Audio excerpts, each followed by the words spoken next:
Hey guys, welcome back to my channel with another video। আমি বলেইছিলাম যে আমি গিয়েছি পুরীতে, তো পুরী মন্দিরের দর্শন তো কিছু ভিডিও তো আমি আপলোড করবই। হ্যাঁ, পুরী মন্দিরের ভেতরে কোনো রকম ভিডিও করা কোনো কিছু অ্যালাউ না। বাইরেই ফোনটা জমা রেখে, জুতো জমা রেখে, ব্যাগ জমা রেখে তবে আমাদের মন্দিরের ভিতরে ঢুকতে হয়। তো পুরী যখন এসেছি, জগন্নাথ দেবের দর্শন করব না, ভোগ খাবো না, সেটা কি হয়? সেটা তো কখনো হয় না। তো সেদিনকেই সন্ধ্যাবেলা চলে গিয়েছিলাম পুরী, আমরা যেদিনকে ওখানে ঢুকেছিলাম। তো সেখান থেকে বেরিয়ে তার পরের দিন সকাল সকাল আমাদের পান্ডা দাদাকে ঠিক করে চলে এসেছিলাম, তো যাতে আমরা সকাল সকাল গিয়ে পুজো দিতে পারি এবং দর্শন করতে পারি। জাস্ট ওয়েদারটা দেখো, তখন বাজে হয়তো 9টা বাজে, বৃষ্টি হচ্ছিল, নিম্নচাপের মতো ওয়েদার ছিল। তো সকাল সকাল আমরা মন্দিরে চলে গিয়েছি পুজো দেওয়ার উদ্দেশ্যে, জগন্নাথ দেবকে দর্শনের উদ্দেশ্যে। তো সেখানে যেহেতু ভিডিও করা অ্যালাউ নেই, তো বাইরে থেকে একটু ভিডিওটা করে নিলাম। করে নিয়ে ফোন ব্যাগ জমা রেখে ভেতরে যাব, পুজো দিয়ে ভোগ প্রসাদ খেয়ে দেন তারপরে আমরা ফিরবো হচ্ছে আবার বাড়ির দিকে, হোটেলের দিকে ফিরবো।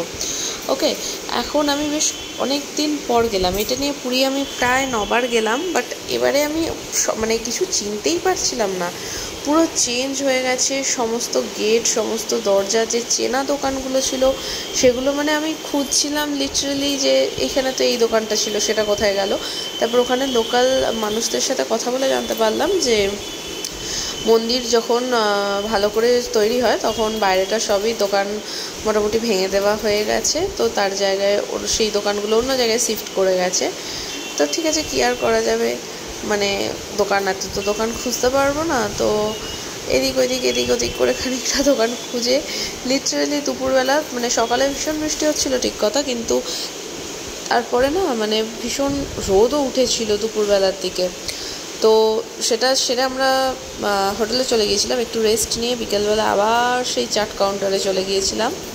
হ্যাঁ, এই সুইট বেবিকর্ন খেতে। আমি বলেছি আমি পুরীতে যে কদিন ছিলাম আমি রোজ সন্ধেবেলা এটাই টিফিন করেছি, রোজ রোজ রোজ। তোমরা বলো, তোমরা কি কখনো এক খাবার রোজ খাও? কিন্তু আমি খাই। আফটার দ্যাট আমি আজকে নিয়ে নিয়েছিলাম হচ্ছে ভাড়া আর ভেজ পকোড়া। সেদিনকে আমাদের নিরামিষ ছিল।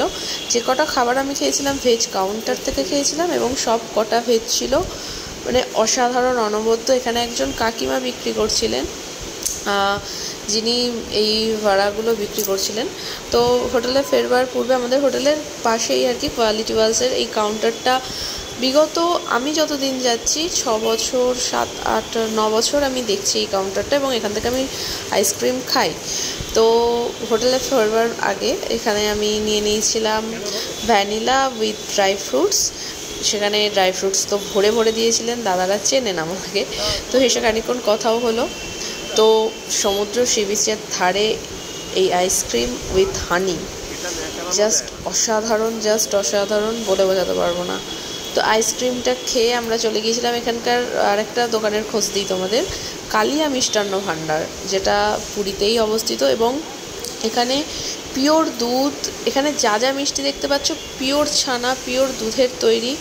লাইন দিয়ে লোকে নিচ্ছে, দাদাদের ব্যবহার অসাধারণ, অসম্ভব ভালো। এবং রাবড়ি, রসগোল্লা, ছানার পায়েস, তারপরে ছানা ভাজা, ছানা পোড়া, এত রকমের মিষ্টি আছে এবং প্রত্যেকটা টেস্ট আমি বলবো অসাধারণ, অনবদ্য।